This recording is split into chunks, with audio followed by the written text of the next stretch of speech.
Alhamdulillah wassalatu wassalam ala sayyidina Muhammadin Rasulillah la hawla wa la quwwata illa billah.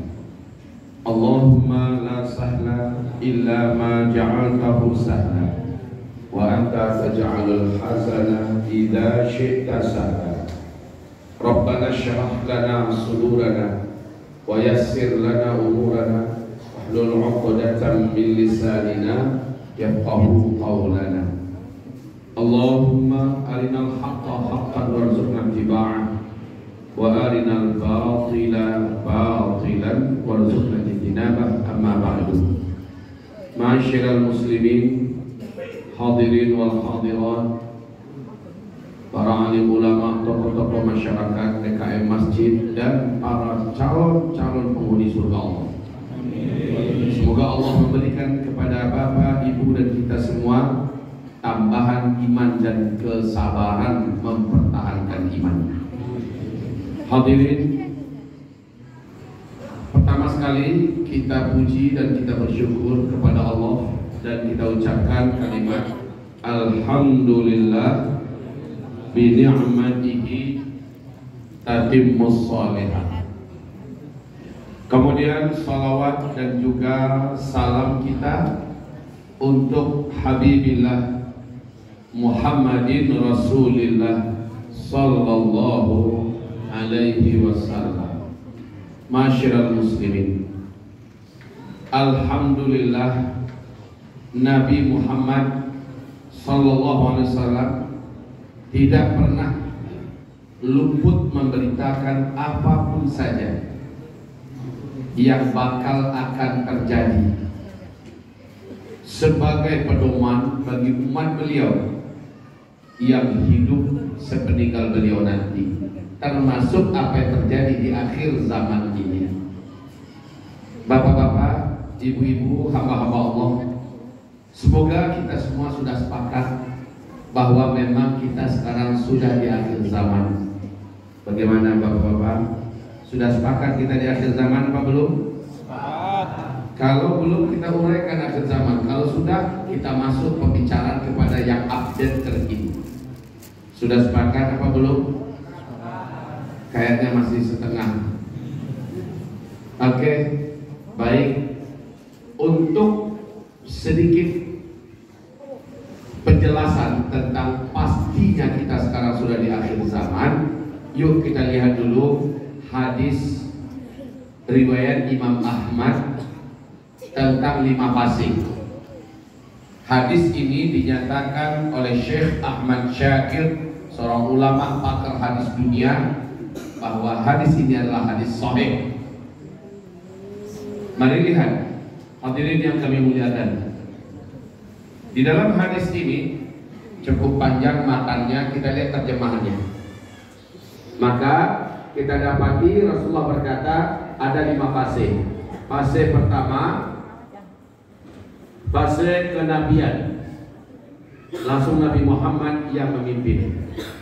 Lalu fase kedua, fase kekhalifahan, yang memimpin adalah Khulafaur Rasyidin, lamanya 30 tahun.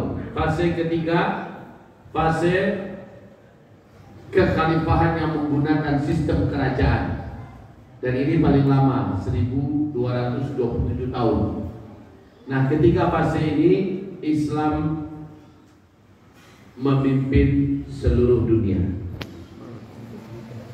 Kemudian masuk fase keempat, yaitu sejak runtuhnya Khilafah Islamiyah Al-Uthmaniyah di Turki tanggal 3 bulan Maret tahun 1924.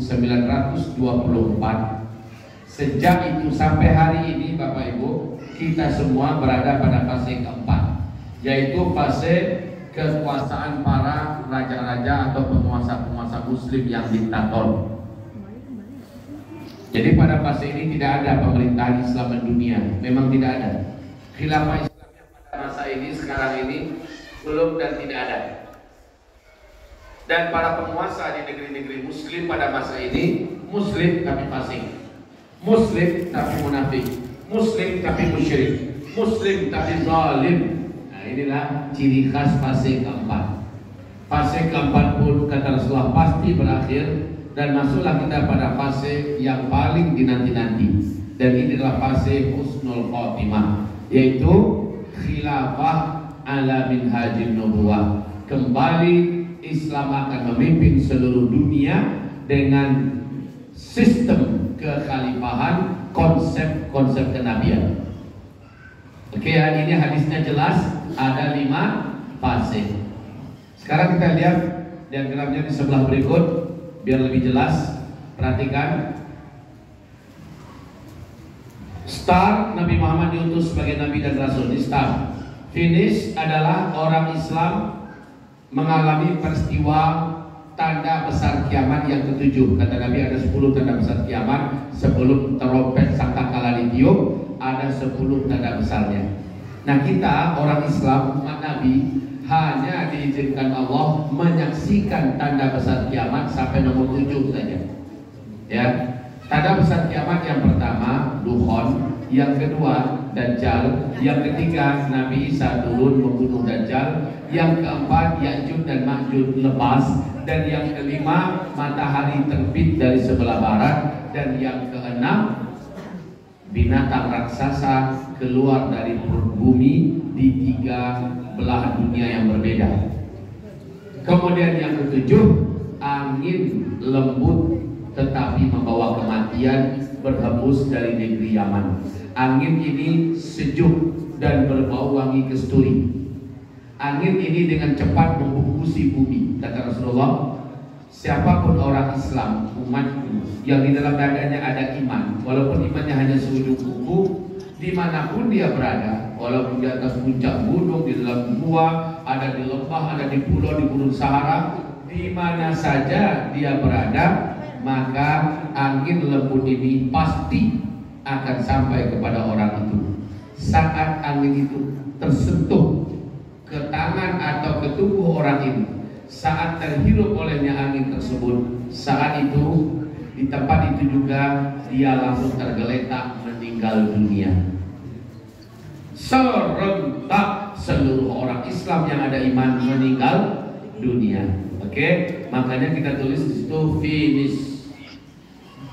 Finish. Tidak ada lagi orang Islam, tidak ada lagi orang yang beriman yang kenal dengan Allah. Kata Nabi, 1 atau 2 generasi setelah itu barulah kiamat besar, kehancuran alam semesta. Maknanya kita kabar baik nih, orang Islam tidak akan pernah menyaksikan kejadian kiamat tersebut. Alhamdulillah.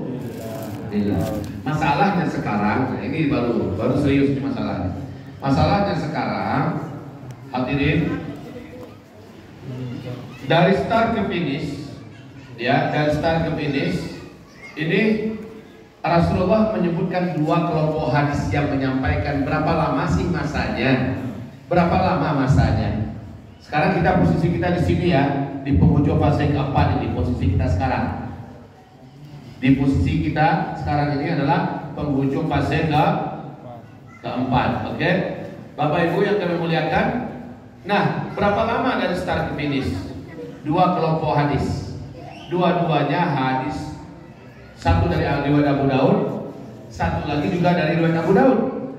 Dan yang riwayat pertama hadisnya dhaif, yang kedua hasan li ghairihi, status hadisnya. Para ulama ahli hadis mengatakan hadis dhaif masih termasuk dalam perkataan Nabi Muhammad, masuk dalam kelompok hadis ahad.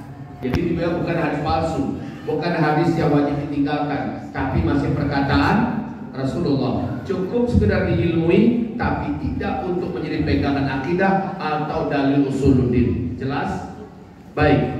Nabi berkata, umur umat Nabi dari start ke finish ini adalah antara 1400 tahun Hijriah ke 1500 tahun Hijriah. Jadi 2 kelompok ini, pertama 1400, yang kedua 1500. Maka para ulama ahli hadis mengatakan dari start ke finish umur umat Nabi adalah antara 1400 ke 1500 hitungan Hijriah. Sekarang kita sudah berapa Hijriah? 1445 Hijriah.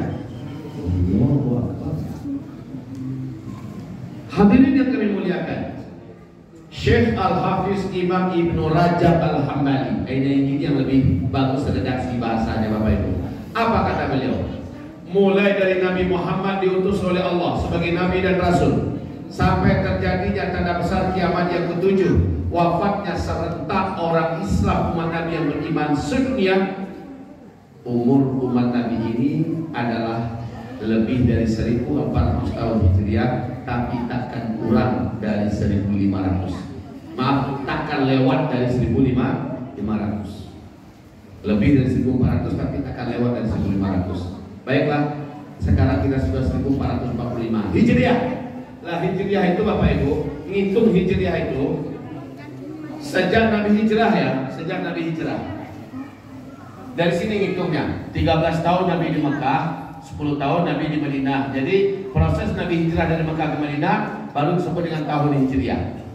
Menghitung umur umat Nabi bukan sejak Nabi hijrah, tapi sejak Allah utus beliau sebagai Nabi dan Rasul. Artinya ada 13 tahun di sini yang harus ditambahkan ke 1445, tambah 13. Jumlahnya adalah 1458. Andai kita ambil angka terbulan, angka yang paling mentok 1500, tinggal dikurangi, berarti sisanya hanya 42 tahun saja paling lama hitungan Hijriah orang Islam hidup di muka bumi ini ke depan.